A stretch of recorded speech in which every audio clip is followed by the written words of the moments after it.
Hey guys, welcome to Project Metal Music's YouTube channel with your host El Young, and we are here with the brilliant band Monvrchs. So welcome guys. Hello. Having us, Hi. yeah. So guys, could you introduce yourselves and what you do within the band?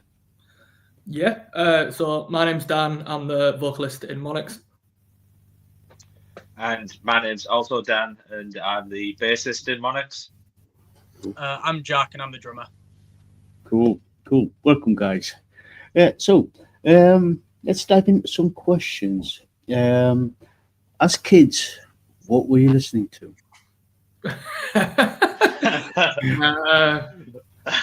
A lot of Busted, to be honest with you. I think kind of I was in like pop punk bands prior to getting into metal.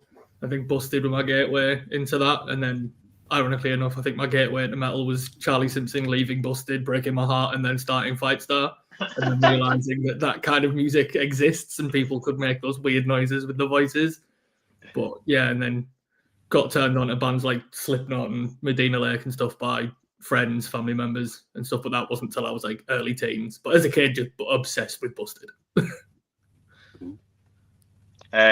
So for me, my old man was a full on like into thrash metal, so I was raised on Metallica, like Megadeth, Iron Maiden, all the classics, and it just kind of blossomed from there. Really, as I got into my teens, I ventured into your more like your metalcore stuff and your emo stuff. I kind of went a bit everywhere, really, from the likes of Blink 182 to Red Hot Chili Peppers to Alexis on Fire. I'm just quite varied. If it's loud and it's angry, I'm happy.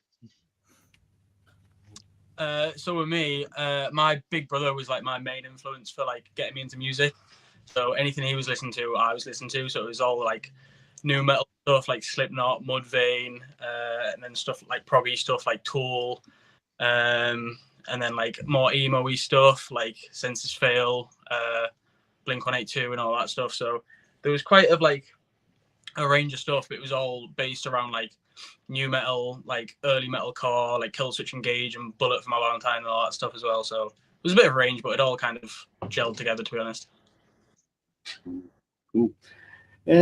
So who actually got you into sort of like listening to music? I know Dan, you said your dad was a big influence, and Jack, you said your brother was a big influence.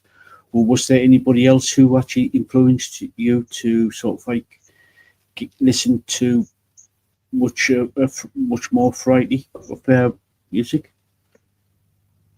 Here we go. Yeah, so my dad's grew up going to like Monsters of Rock before it was called Download, and AC/DC, Whitesnake, Dio, Rainbow, that kind of stuff. So there was always music on in the car with my dad, and it was always stuff like that trying to get me into it.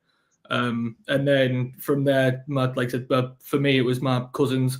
I had my cousins used to live in an old house, and on one end of the landing was one cousin who liked Slipknot, Medina Lake, Bullet for My Valentine, and on the other end was a cousin who liked Backstreet Boys, NSYNC, and musicals. So I kind of got quite a varied taste between the two of them, kind of thing. And then, like, obviously, you venture out on your own and find bands that you fall in love with and stuff. But that was the starting point for me. That was the influence. Yeah, for me, I'd say it was mainly my friends group in school. Say when I hit like between 13 and 15, and we actually all decided to pick up instruments and actually learn this stuff. And yeah, started with the simpler stuff, so like your pop punk, and I think it just kind of blossomed from there. Everyone had different tastes, and it developed to what it is today. I still listen to a variety of stuff, but like metalcore it's where my heart's at, to be honest. Yeah, and then with me, like I said, my big brother Bailey, he was like my main introduction to all this music. Just like whatever, like there's an 8-year age gap between me and him, so he was in like prime of all that stuff coming out. So whatever he was listening to, just got put on my iPod basically, and that's all I had. And I loved it. But other than him, like my mum as well. My mum put me onto a lot of like Foo Fighters stuff, like Paramore and all that stuff. So Yeah, my mum as well, to be honest. Cool. So out of all the bands that you've listened to throughout the years, who was your sort of like main influence, or was there several influences to say, I want to do that, I want to get up on stage, I want to perform? From the start, for me, grew up in pop punk bands. It was Blink-182. So before I was a vocalist, I was a bass player. So it was Blink-182, and it was Mark Hoppus. And then when I started venturing more into like metal, like the biggest thing for me vocally is probably Parkway Drive. Had their DVDs growing up, used to watch it constantly. Even before we went on tour as a pop punk band, we used to watch their tour DVDs and have the best time. And yeah, it's like learning how to scream is something I've wanted to do since I was maybe like 15. It's only in the last couple of years that I've actually learned how to do it. But yeah, it's Parkway Drive is probably the biggest one for me in terms of like the metal realm of everything. Cool. Yeah, for me, it's a similar thing with Dan, really. Yeah, Mark Hoppus, Blink-182 was the first one I really looked and went, yeah, I can play this instrument and perform on stage and just, put a bit more in it than just stand there and play the notes and have a good time. And from there, it ventured off into like the likes of Story of the Year. And I remember seeing them for the first time, and their stage performance was insane. There was backflips and somersaults. It was just a lot of synchronicity, and just like that was like edgier. It had that like the punk element, but there was the heavier rock element as well. But yeah, just putting on the performance and still just playing the music, just having a great time doing it, just really made me think, yeah, this is what I want to do. And if I can do it full time, bonus. So with me, one of my favorite bands of all time is Breaking Benjamin. They were the band that like really got me like focused into music and want me to like find my own type of like music that I love. But like as for a drummer, my first CD I ever bought was Slipknot's Self-Titled, and first time I ever heard Joey like play anything, and I didn't understand like double bass or anything like that. I didn't understand any drum concepts, so I just like tried to figure out what he was doing because it just blew my mind. So yeah, like Joey Jordison on Self-Titled, that's kind of what got me into the world of drumming, to be honest. Cool. So were you in any bands prior to starting Monvrchs? We could be here for a while with that, to be fair. Yeah. So me and Dan are both in our 30s, and we've been in various bands since we were about 16. Yeah, a lot of them not very good, to be honest with you. Like I said, grew up as a pop punk kid, so I was in pop punk bands since I was 16.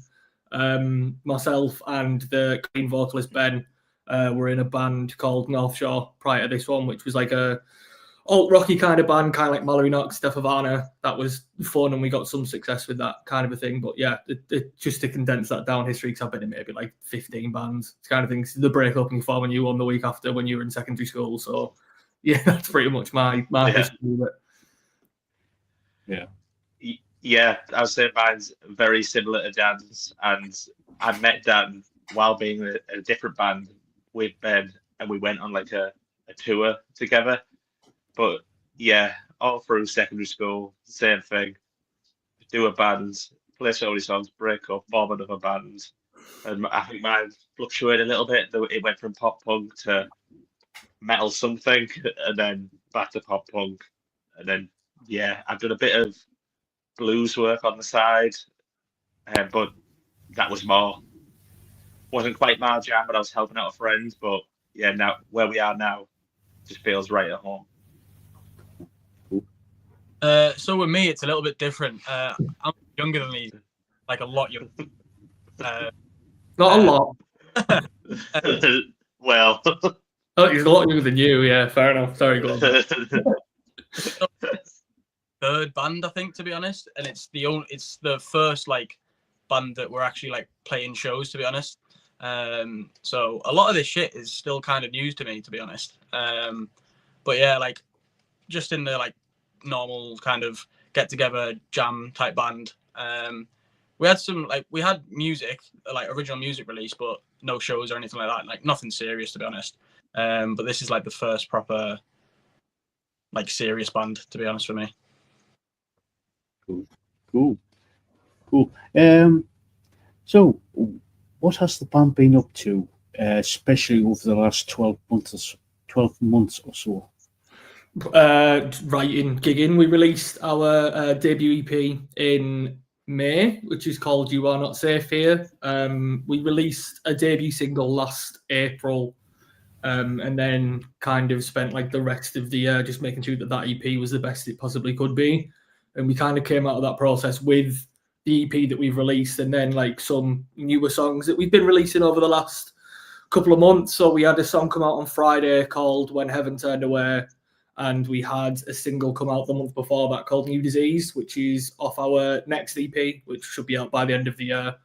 But yeah, literally we wanted like a release and like a body of work behind us before we started gigging, because we didn't particularly want to play shows and have no one know the songs. Basically, we did a couple just to kind of get our foot in the door and shake off the cobwebs and stuff, but you can see a real difference when we play live now that these songs are out, that people know them, as opposed to when they didn't. So this year is just pretty much, it's just getting our feet under us and just getting used to what it's like. Like a lot of us haven't been in metal bands previously, so it's kind of navigating how to do that live, because it's very different from shows we've played previously. And yeah, it's just gigging and writing, and then I don't know what the plans are for writing going forward, because we've got quite a lot of material behind us once this EP comes out. But hopefully the plan for next year is just kind of get in a van, get out there, be as busy as possible, really, because we'll have like 10 songs out by then, so that's more than enough to tour on. Cool. Speaking of tours, Ozzy Queen of the Rose, it's basically asked, what venue is your favourite to play at? And the second part of the question is, which venue would be your dream place to play at? We haven't played that many places as Monvrchs, to be fair, so I might have to draw on old influences. I mean, my old band's headlined the smaller room in Think Tank. That was really fun. We sold that out. That was unbelievable. It was an EP release show. That's maybe one of the favourite shows I've ever done. In terms of this band, we played Venom Fest in February. That's the biggest show that we've played, and that was unbelievable. So yeah, that was a real kind of moment for us as a band. Dream venues, obviously, it's like big festivals and stuff, but like as like realistically as a venue, like Key Club would be cool. It's a venue we've grown up going to. O2 Academies, and then the absolute dream place would probably be somewhere like Ali Pali. Been to a few shows there, and it's just, that room is so big, and the videos do not do it justice. I think it'd probably be that for me. Cool. I'd say from previous bands, I'd probably say the biggest show I played was the Empire in Middlesbrough, and that was really cool. But like Dan said, we played Venom Fest earlier this year, and just looking back, we just finally got some footage back from that, like some well shot footage, and we felt it then. And watching it back now, you can see that's when we really kind of gelled and came together and thought we're onto something special here. And I think, yeah, definitely it was a unique stage with an interesting setup, and there was definitely a riser with a questionable safety step, but you know what, it was wobbly. It was wobbly, but it was so fun to play. I'd quite happily play there again. Dream places to play would be like your festivals. I couldn't even imagine playing it, but I'd be over the moon to touch any festival just to play it to bigger audiences.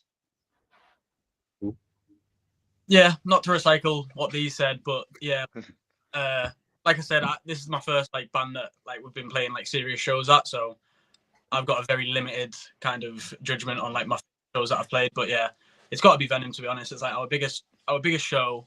Like, we played probably the best we played. Everything went well. It was just a really good time. Like, not even like as the band, to be honest, just like a group of us, like good mates. It was just like a good day. And then yeah. So just to top it off, and yeah, like dream venues, basically festivals and Ali Pali and stuff like that. But yes, like same as what Dan said, like Key Club has always been like a venue that's I've loved for ages, and maybe like Boiler Shop, in Newcastle. That'd be a good one. I'd love to play there. Yeah, never been to that venue before. But yeah, it's a good venue to be honest. I love it. Cool. Seeing Barry tomorrow there in a couple of weeks. Cool. Yeah. Okay. Yeah. Thank you for that, Ozzy. So, and she also says, thanks so much. No worries. No problem. So, have you been writing for the second EP? But are you continuously writing new material? Yeah, we are constantly writing, but it tends to be a case of we'll have like a solid few months of kind of like locking in and writing, and we'll write like 12 demos, and then the next like 6 months is going back through those 12 demos and getting everything refined. So the EP that we're releasing towards the end of the year is a 4-track, and it was originally like the first EP was originally supposed to be a 5-track. We cut a song. This next EP was supposed to be 6. We've cut 2 just to kind of space things out a bit more. But there's new demos going in the group chat like once a week, maybe at this rate and stuff. So it's just because everything comes through so quickly, we kind of just we've gotten in the habit of like cordoning off like 4 or 5 songs, being like, right, that's a release. And then postponing stuff like a little bit further down the line. Like we've got demos for the next EP like already half written and stuff like that. So there's always something in the works, even if writing isn't the priority of what we're kind of doing at that moment in time. And people get motivated at different times. Like I might get sent a demo that I can't write vocals for a month, and then a month later I can finally figure out something to write for it, so I'm writing for that, and then that brings that demo back into the forefront, and then Jack will come in and do his drums, or Dan will come in and do his bass. And it's just like, because we tend to work between like different motivations, like things are always getting like picked up, even if not all 5 of us are active on it at the same time. Cool. So what is your sort of like writing process? What comes first? Is it some sort of like melody, or a transition, a riff, or some sort of like drum beat? It's usually a riff, innit?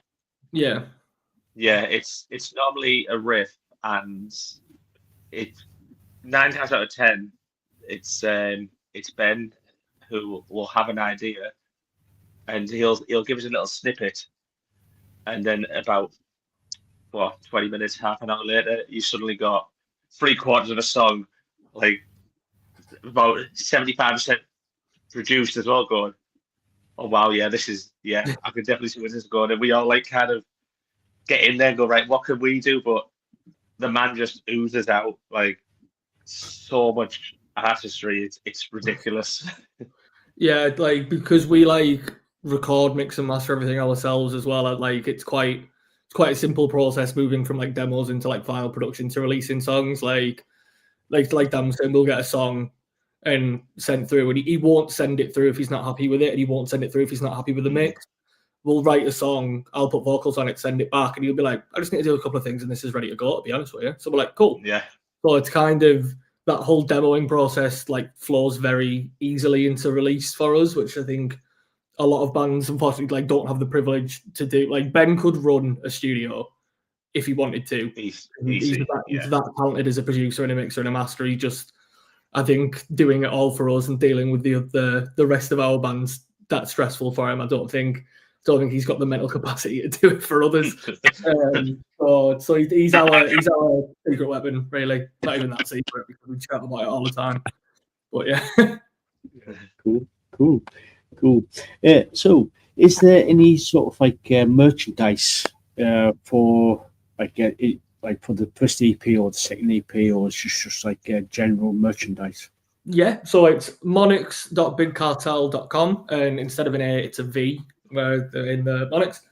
We've got 2 t-shirts out at the minute. One is based around the first EP, You Are Not Safe Here. So basically the brief was we just wanted something that made people feel unsafe and uneasy. So it is a massive spider-scorpion hybrid with 10 legs and like a million eyes. And It's I'm horrible. terrified of spiders. So when I got that design sent through, I jumped out of my chair. So that's that one. And then we recently released like a death metal font tee, just plain black t-shirt with Monvrchs in a absurd death metal font that we thought was fun. So they're the 2 we've got out at the minute. I imagine we'll do some form of shirt for the second EP, because we tend to color block releases. So the first EP was green and this one's blue. So we need a t-shirt with that blue coloring on it now to kind of mark eras and stuff. So yeah. Cool. Now I know this question is going to be down to finances and other stuff. Would you consider putting your music onto vinyl? Yeah. I mean, we'd love to be fair. It's been a while since we've looked into it. I remember looking into it in my old band a few years ago, and the prices were astronomical.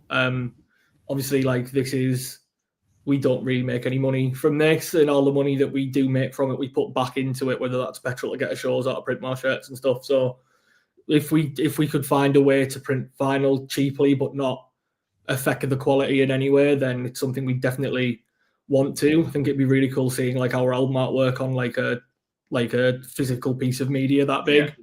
Yeah. But no, I mean, everything's so like streamlined for us at the minute in terms of like digital release of music. It's the easiest it's ever been.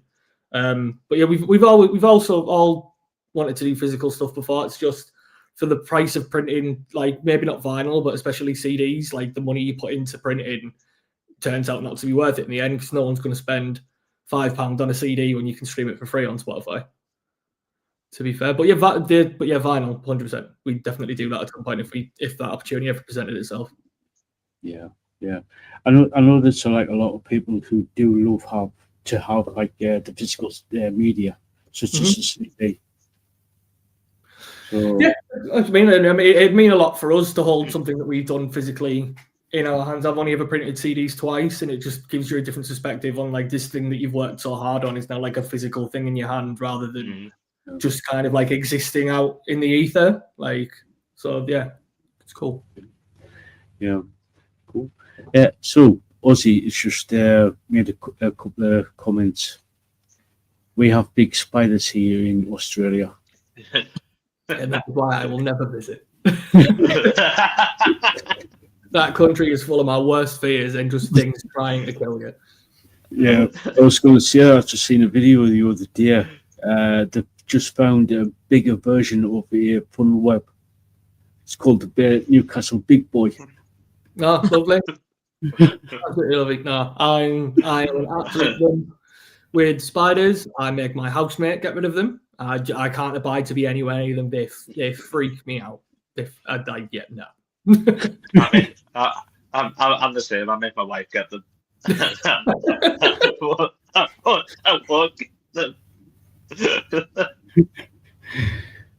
Cool. And she also said, love vinyl. So yeah, I've got a few mates who have really big vinyl collections, and yeah, it's something that I don't do at the minute because I feel like if I started, then I'm just draining my bank account and I'd never stop. That's what happened with Pokemon cards, so I don't have the money to start collecting vinyl as well. I think I'd have to sell my house. Yeah, Ozzy just said, it's okay, I'll make sure you're safe. Appreciate that. Yeah. So going on to sort of like, have you got any plans or in the process of doing any sort of like tours? Yeah, does anyone else want to take this one, or am I okay to just keep yapping? You You want me to keep going? Yeah. So we haven't announced it yet. It'll be announced at some point, either this week or next week. But we're going on like our first ever like weekender next February. Over Valentine's weekend, we're playing Norwich, Derby, and Preston, which is quite fun because like the dream is just getting in a van with your best mates and going to places none of us have ever been before, meeting people we've never met before, and like hopefully trying to make a few fans. But that Norwich show is actually going to be like the first headliner that we've ever played. It kind of happened by accident.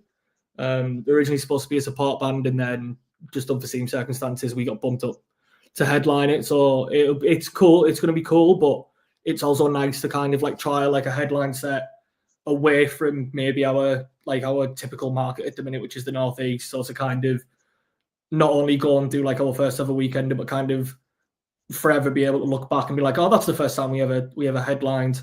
Then that's going to be quite cool. Still need to figure out how to be a headlining band, but I'm sure we'll learn. But yeah, that's what we've got booked in at the minute. But we work with Will from Metathetic as our booking agent, so I imagine he's working hard behind the scenes to get us very busy for next year because we'd like to get out and play anywhere and everywhere, really, anywhere that'll have us. Cool. So if you've got the finances and you've got the backing and everything is aligned, would you sort of like do a full-blown UK tour?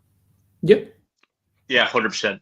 Oh yeah, 100%. Yeah. I'd do one right now, even without the money. I'd lose money on tour. I don't mind. I'll just go do it. That's what I mean. We don't make much money from this, and every penny we get, we put back into it, kind of a thing. Like we will happily go and play a show and then lose money if it means a good show and making a few fans and stuff like that. That's not the reason why we kind of do this. We just do this because we just really we just love doing it. So if it costs us £50 in petrol to get to a show, we play to 10 people and 5 people end up being fans, that's a good show. Yeah, cool. Aren't you? I've been to shows where I was the only one there. I've had plenty of shows in all bands where you just play to the other band. Plenty of the other bands in the barman. He doesn't want to be there. I've been to a couple of gigs where I was like I said, I was the only one there, plus like the other bands and the bar staff. I was just like, where the fuck is the other people? And at the time I was doing a radio show, right? And I was just turning around and said, what the fuck, Sunderland? What the hell? I thought Sunderland was supposed to be a fucking big, massive city of music and culture and football. It was City and Music a couple of years ago, right? Yeah. But I think it's mainly for its indie scene rather than its alternative scene. Yeah. It's like, plus you had fucking people like Roxy Music and fucking Buggles and fucking Rhythmics and everything. Yeah. I was like, what the hell? We've been quite blessed in this band so far, to be fair. I don't know if it's just because most of us are in our 30s apart from Jack, and we feel like we've paid our dues a little bit, but every show we've played so far has been like full rooms, like crowds have been into it. There's like maybe been like one or two maybe where like wasn't as busy as you kind of hoped, but like everyone who's there seems to enjoy it. Like our third ever show was 400 people at Venom Fest. Our first ever show was 200 people, so like we seem to be getting quite I don't want to say lucky, but we keep falling into opportunities to playing big venues to big crowds, and I think we can kind of see that momentum kind of carrying us forward. You see people coming to multiple shows and stuff, and it's cool to kind of get that. So like I said, like if we play 200 people and 10 are fans and 3 buy a t-shirt, that's you're laughing. Do you know what I mean? Like that's grand. Happy days. Yeah, cool. So if you had the opportunity, would you sort of like go abroad into Europe or over to Canada or down to Australia? I'd do that right now. Yeah. I'd do that right now. Every band's team, to be honest.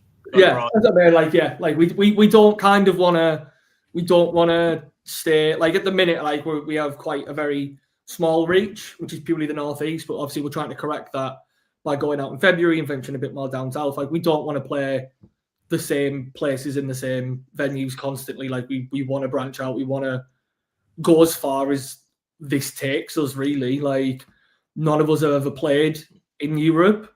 We made a joke years ago that we played a show in Wales, and I was like, technically our music's taken us abroad. But like, yeah, like there's something about the fact that like getting to do something none of us have ever experienced, and getting to go to new places, and like if we could go somewhere like Europe and play to countries that don't even speak the same language as us, but somehow still like our band and pay to come see us, like that's the dream. I think we're all a bit realistic about it, the fact that it's a lot of hard work to kind of get there, and a lot of bands don't, but we're happy to just kind of keep plugging away and go as far as this band will take us, really. Yeah, cool. Ozzy is planning on coming over to the UK in 2027, and she might want to come and see you. With everything crossed, we are still gigging in 2027. I see no reason why we shouldn't be. So yeah, just keep an eye on Instagram and Facebook. Well, mainly Instagram, and keep track of everything we're doing, and that'd be sick to see you in 2027. I'll chuck you a stick.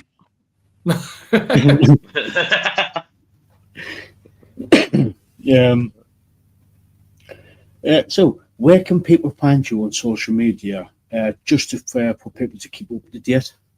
Yeah, so the biggest thing is Instagram, which is just at Monvrchs, Monvrchs. So it's basically just Monvrchs, but instead of an A, it's a V.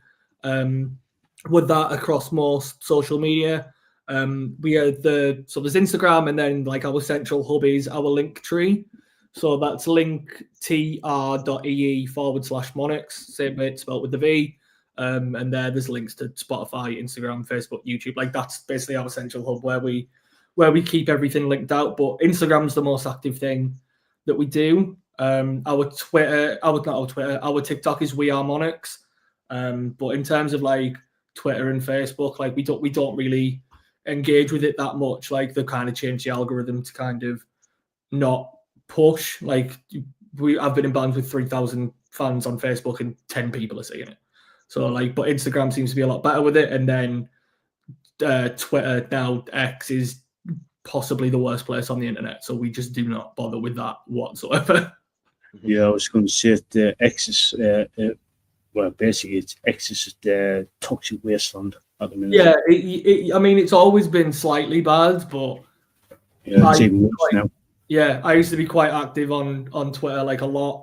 I'd mainly just use it for like sports news now more than anything. But I'd never post anything on there because you get 100 people telling you you're wrong, no matter what you say. So we tend to just not bother with it. I only updated our profile photo like a month ago from when it was like the first photo we ever had taken like 18 months ago and stuff. So yeah, we just don't really bother with it.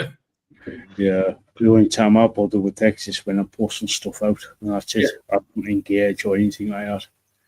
I like Instagram. Instagram has a lot of cool features, especially for artists. The fact that you can plug your own music and stuff in there, and yeah, it's just a much easier, concise platform. Like, when people reach out to us, it's always through like Instagram DMs and stuff now, whereas back in the day it used to be Facebook. And yeah, that's the central place that we keep everything, especially with like the new collaboration feature. So we can put a post out and tag all of us in it, and it's just you just get a wider reach. It just seems to be better that way.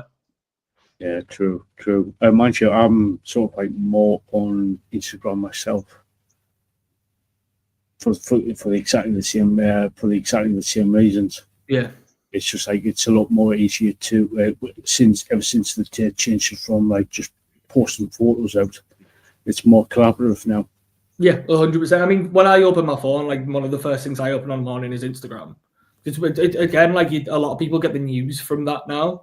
Like I said, like I get all my sports news from like Instagram and Twitter. So the first thing I'll open is Instagram and see what's going on and stuff like that. So. Yeah. Ozzy says the same. She does like a lot of Instagram. So I think, mind you, a lot of people who I know, like whether it be musicians or bands, they post them by a hell of a lot more on Instagram. Yeah, the fact that we can put any post out and just put our song on it and when you click on it, it'll take you straight to Spotify. Like that's an invaluable tool, really, because what would just be normal content of like photos or us at practice or anything like that, we can put our music underneath now and link it out, and it's just a better experience rather than just viewing a photo. There's something a bit more going on, kind of. So cool. You did mention you got the big cartel for your merch. Yeah. So it's Monvrchs, monvrchs.bigcartel.com, and then everything's on there. Yeah, sorry, I don't even know how to spell my own band name. But yeah, that's where you can get merch from, and then every single social media is just at Monvrchs, apart from TikTok, which is We Are Monvrchs. But yeah, like I said, it's quite. Yeah. It's one of the reasons there's a V in there and not an A is because no one else seemed to have it. So we got quite lucky being able to claim all our social media straight from the off. Yeah, cool. So guys, in the chat, if you've got any more questions, please ask away.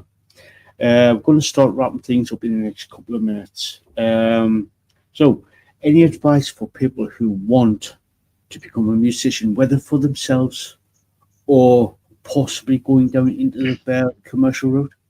I'll let Dan answer this one because he's got the most experience. Get lessons. First and foremost, you can self-taught so much, but when I start getting lessons, leaps and bounds.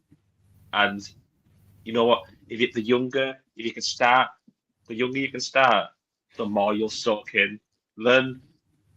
You won't even use half of it when it comes to using it in the real world, but you can get like the theory and stuff down, just all advantages, and you won't have to then second guess. You'll be able to start picking up songs without even looking at tabs. You'll be able to work it out by ear, or you can look at like my weakness is reading dots. I know my fretboard, I know my theory, but dots I can read them, but I'm slow. I can't play along. I have to like take a minute. So I got lessons. I think started at about 15, 16, and yeah.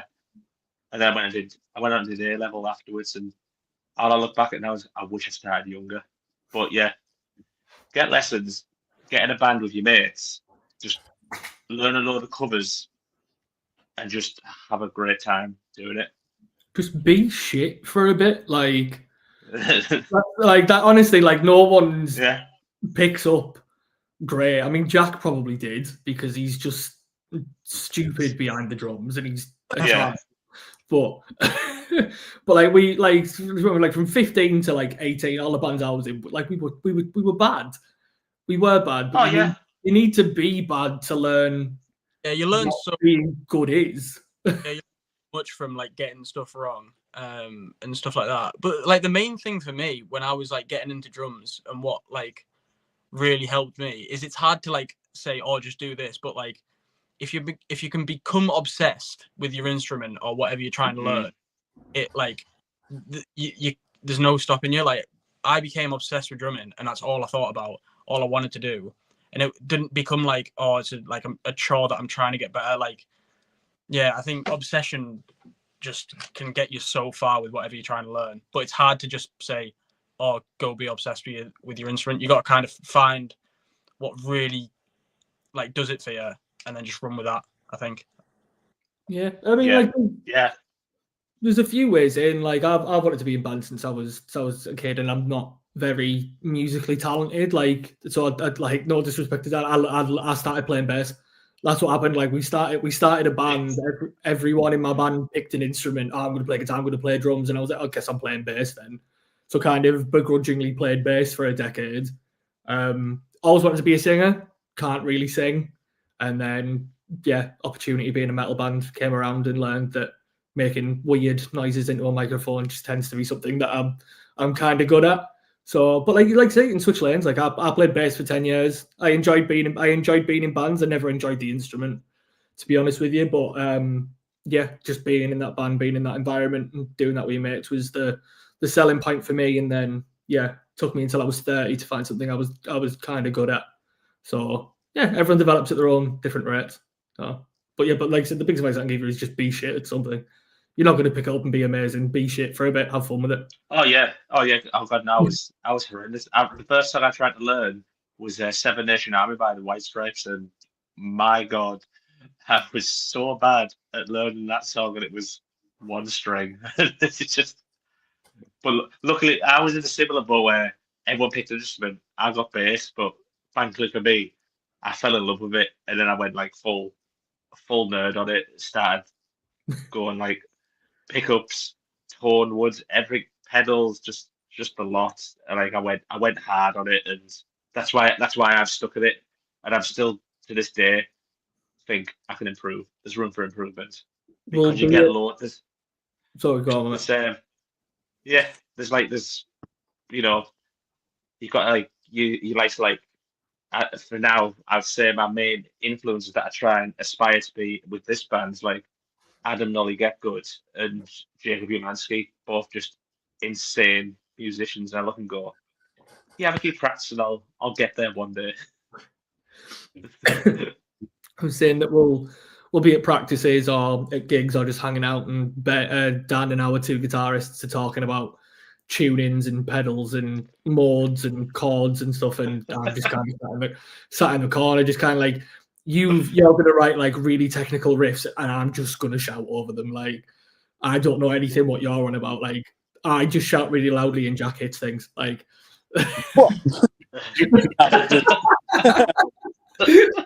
you hit things very well.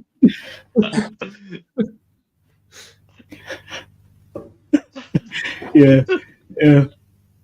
So anyway, sound advice there. So we're going to start wrapping things up. So have you got any final words before we go? Yeah. On, is it the 1st of November, Jack? You always correct me. Yeah. On the 1st of November, we are opening for Skindred at Middlesbrough Town Hall. So if anyone's watching and is in that area and like Skindred and wants to come check us out, it's the biggest show that any of us have ever played. And we're currently in the middle of prep for that. That's what the entire month of October is for. So we've got that at the end of the month, at the start of November, that we're really excited for.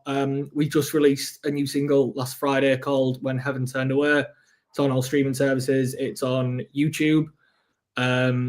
Should have some more singles out by the end of the year. And just to plug the whole getting into instruments kind of a thing, Jack is a drum tutor. So if anyone wants to learn how to play drums, then give Jack a message, and he's very good at what he does. Thank you. Yeah, I feel like I needed to make up for the hit things comment. So he's Jacked Drums on Instagram. So if you want to learn how to play drums, get him, because he's very, very good at what he does. And considering his age, it's sickening, because I wasn't that good at anything at 23. So they're the big things. Skindred, new single came out on Friday. Please give us a follow on Instagram, on TikTok, on Facebook, on anything, and hopefully see you at the show. Cool. So guys, in the chat, if you haven't checked the Monvrchs out, please do. I'll put all the links down in the description. So go check them out. Brilliant band. So thank you so much. Thank you so much for coming on. It's been a total pleasure. Thank you for having us, mate. This is the first interview we've ever done. So we were all quite happy and quite buzzing, and felt quite important when you asked for the interview and stuff. So we appreciate it. Yeah, my pleasure. So guys, until next time, we'll catch you all later.